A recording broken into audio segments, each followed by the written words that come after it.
Il fut un acteur clé du pouvoir, aujourd'hui, il est introuvable. Guillaume Soro est-il en train de préparer son retour, ou est-il déjà hors jeu?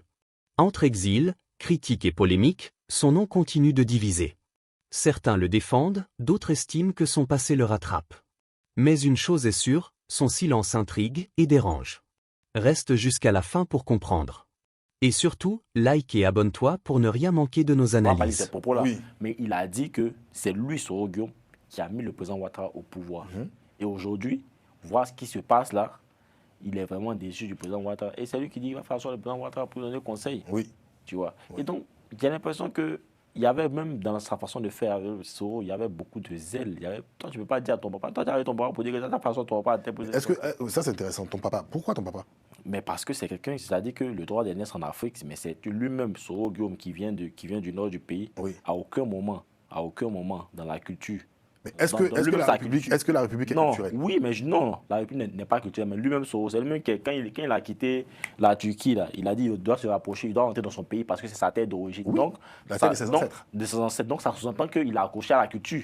Non. Oui, mais pas sur le... Non, ça sous-entend qu'il a accroché On peut être accroché à sa culture. Oui. Et puis, en termes politiques, on ne fait pas de la politique culturelle. Non. Comment ça? Non, La République, elle n'est pas... La République n'est pas... Elle n'est pas sénoufo, elle n'est pas... La République, son inspiration est française. Tu conviens avec moi que la culture, c'est-à-dire que l'Afrique, je veux dire, a une sociologie assez différente. Et tu le sais.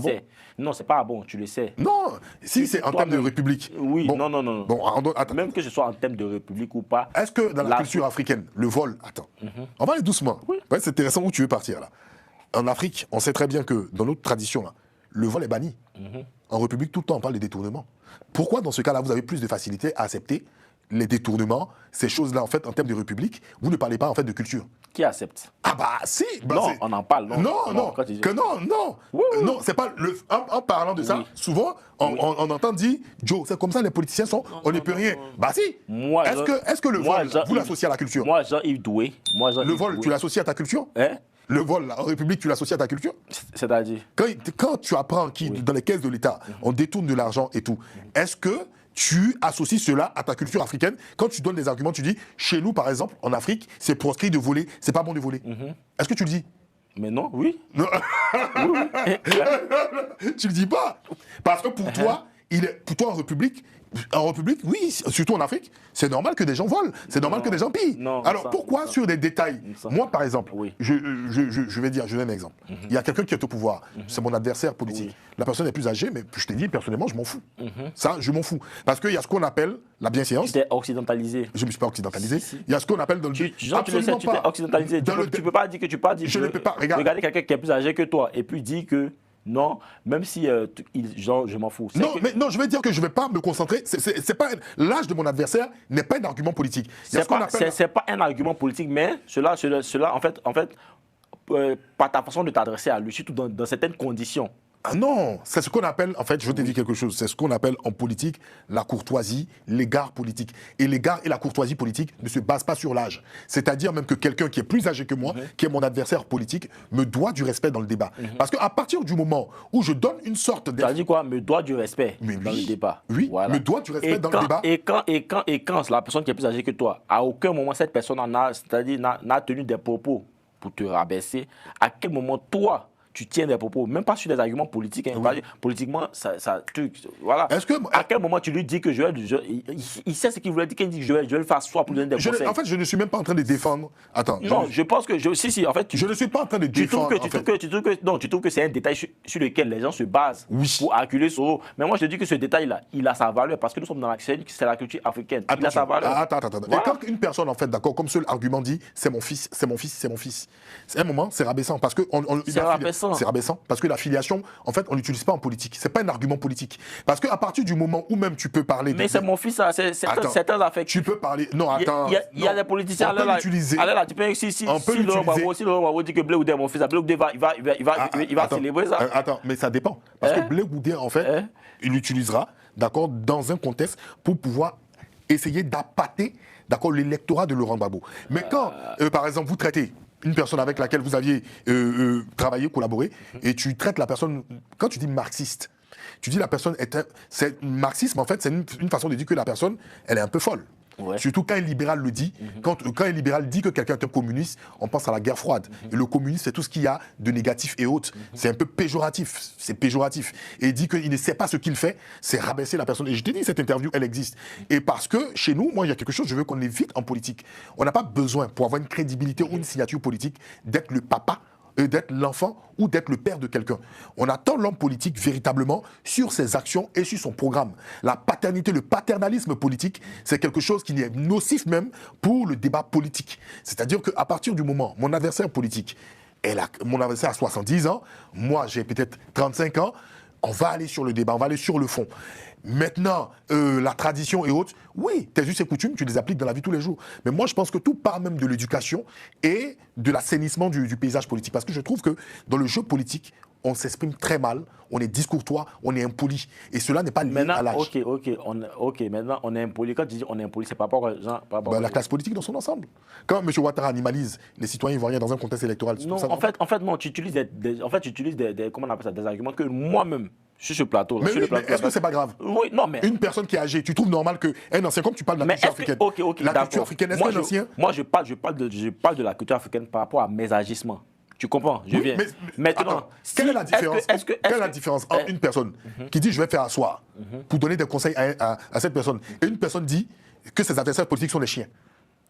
C'est quoi la différence? D'accord, moi je considère que c'est deux... En fait, tu vas me faire...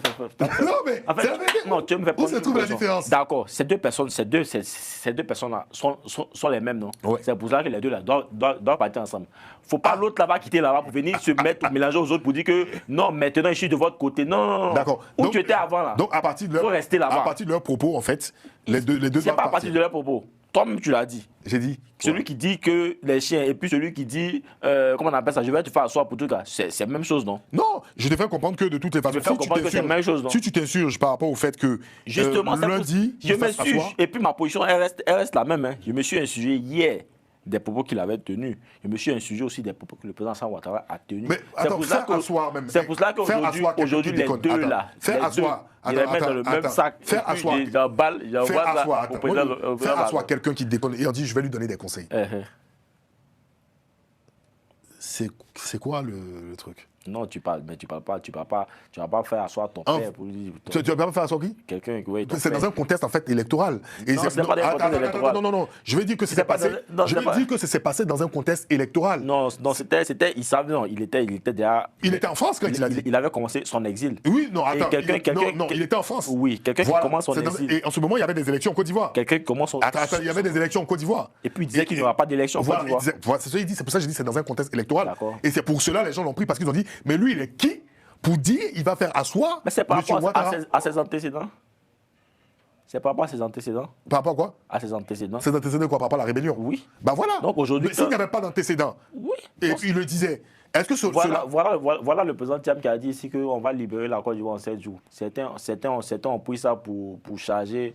Voilà, certains ont en fait, ça veut dire que. Certains ont trouvé que le président Thiam n'a pas d'antécédent dans ce domaine-là. Donc, lorsqu'il le dit, on sent que c'est vraiment innocent. Il ne le dit pas en connaissance de cause. Donc, en gros, par contre, si un Soro me dit que la Côte d'Ivoire va la libérer, on sait de quoi il parle. Parce qu'il a des antécédents. En gros, en fait, ça veut dire que la rébellion qui est liée à Soro Guillaume fera toujours tâche. C'est clair. À ses prises de parole. Mais c'est clair. Ok. Mais ça ne fait l'homme d'aucun doute. Hein. D'accord. Ok. Donc la rébellion en fait fera toujours tâche en ce qui concerne. Il a choisi. Il était majeur vacciné. Il a pris cette position. Il a assumé. Il a écrit un livre. Donc lui, ça veut dire qu'en gros pour toi en fait. Il a écrit un livre. Oui, même s'il a écrit un livre. Même s'il a écrit un livre, on sait très bien, c'est pas moi qui l'ai dit, c'est Wadon Melo qui a dit qu'on sait tout ce que c'est pas Soro Guillaume qui est le père de la rébellion. Bon, de toute façon, on n'aura pas de procès. Malheureusement, moi j'aurais bien voulu un procès à titre personnel pour qu'on comprenne quels sont d'accord les tenants et les aboutissants de cette histoire-là, parce que je sais qu'un étudiant ne peut pas financer une rébellion, ne peut pas avoir la paternité de la rébellion. Mais ce que je veux comprendre, tu dis que en fait la rébellion sera toujours associée au personnage de Soro Guillaume. C'est-à-dire qu'en gros, Soro Guillaume, politiquement, il n'aura aucune crédibilité parce qu'il porte le pas de la rébellion. Non, mais politiquement, moi je pense que ça sera compliqué pour lui, à moins qu'il aille au pouvoir par une autre manière, soit peut-être... Le débat reste ouvert. Entre passé, perception et réalité, difficile de trancher définitivement sur Guillaume Soro. Alors dis-moi, retour possible ou page tournée? Commente, like et partage la vidéo.